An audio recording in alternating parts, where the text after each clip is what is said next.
ইহুদি আল্লাহর দুশমন, ইহুদি নবীর দুশমন, ইহুদি মুসলমানের দুশমন, ইহুদি কোরআনের দুশমন, ইহুদি মানবতার দুশমন। এটা শুধু ইরানের বিজয় নয়, এটা তামাম দুনিয়ার মুসলমানদের বিজয়। সম্মানিত উপস্থিতি, এমন এক মুহূর্তে আজকের এই মাদ্রাসার ময়দানে তাফসীরুল কোরআন মাহফিল অনুষ্ঠিত হচ্ছে।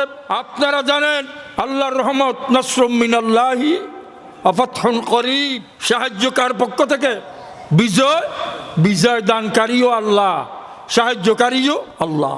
আপনারা জানেন আমেরিকার জারজ কইতে বাদাম্য 1948 সনে, এর আগে জাপান ব্রিটিশ যখন যুদ্ধ চলছিল, এর আগে জার্মানের হিটলার পৃথিবীর সকল জায়গা থেকে বেছে বেছে নিয়ে 60 লক্ষ ইহুদিদেরকে হত্যা করেছিল। জাপান ব্রিটিশ যুদ্ধের সময় ইহুদি বৈজ্ঞানিক ব্রিটিশকে বুদ্ধি দিয়ে জাপানের উপর, জাপানের হিরোশিমা নাগাসাকির উপর বোমা হামলা চালিয়ে নির্মমভাবে জাপানকে ধ্বংস করেছে। ওই ইহুদি বৈজ্ঞানিকের বুদ্ধি এবং তার কৌশলের কারণে তখন ওই ব্রিটিশ তখন বলেছিল, তোমার বুদ্ধিতে আমরা বিজয় হয়েছি, তোমাকে কি দিলে তুমি খুশি হতে পারো। তখন ওই বৈজ্ঞানিক, ওই অস্ত্র ভাণ্ডারের রূপকার ওই ইহুদি বলেছিল, আমার কিছু দরকার নাই। জার্মানের হিটলার 60 লক্ষ ইহুদিদেরকে হত্যা করেছে, আমরা ইহুদিদের বাঁচিবার, ইহুদিরা গড় বানাবার, টাই পাবার একটা জায়গাও পৃথিবীর বুকে নাই। আপনি যদি দয়া করেন আমি একটা জিনিস চাই, সেটা হলো ইসরায়েলের নামে কিছু জায়গা আমাদেরকে দান করুন। ব্রিটিশ আমেরিকা জোট বেঁধে তখন পরামর্শ করে সিদ্ধান্ত নিল যে ওই জায়গা হবে ফিলিস্তিনি। যে ফিলিস্তিনি লক্ষ লক্ষ আম্বিয়া আলাইহিমুসসালামের কবর, ইব্রাহিম আলাইহিস সালাম সহ যেই ফিলিস্তিনে মুসলমানদের প্রথম কিবলা বাইতুল মুকাদ্দাস অবস্থিত, আল্লাহর নবীর মেরাজের স্টেশন ছিল সুবহানাল্লাযী আসরা বিআবদিহি লাইলাম মিনাল মসজিদিল হারাম ইলাল মসজিদিল আকসা।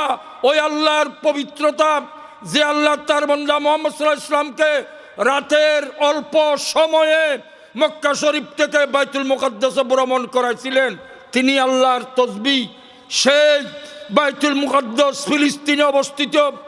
সেই ফিলিস্তিনের মধ্যে ওই ইহুদিদেরকে জায়গা করে দিল।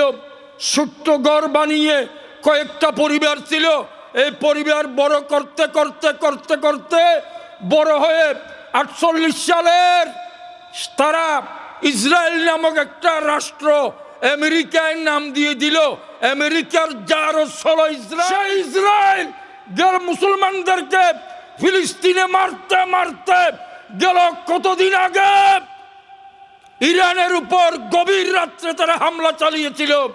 ইরানের অনেক পরমাণু বিজ্ঞানী শাহাদত বরণ করেছেন, অনেক অস্ত্র নষ্ট করেছেন। ইরানের আয়াতুল্লাহ আলী খামেনি তখন জাতির উদ্দেশ্যে বলে দিয়েছিলেন, ইহুদি আল্লাহর দুশমন, ইহুদি নবীর দুশমন, ইহুদি মুসলমানের দুশমন, ইহুদি কোরআনের দুশমন, ইহুদি মানবতার দুশমন। এই ইহুদিদেরকে ছাড় দেওয়া যায় না। ইসরায়েলের বিরুদ্ধে যুদ্ধ চলবে চলবে। একজন ইরানি বেঁচে থাকতে ইসরায়েলের কাছে মাথা নত করবে না, ঠিক কিনা? সর্বশেষ ইরান মাথা নত করে নাই। আমেরিকার বর্তমান প্রেসিডেন্ট ডোনাল্ড ট্রাম্প, যে ট্রাম্পের ওসিলা ধরে ইসরায়েল নত হয়ে সারেন্ডার করা ইরানের কাছে যুদ্ধ বন্ধ করে দিয়েছে, ঠিক কিনা? এটা মুসলমানদের বিজয়। এটা শুধু ইরানের বিজয় নয়, এটা তামাম দুনিয়ার মুসলমানদের বিজয়, ঠিক কিনা?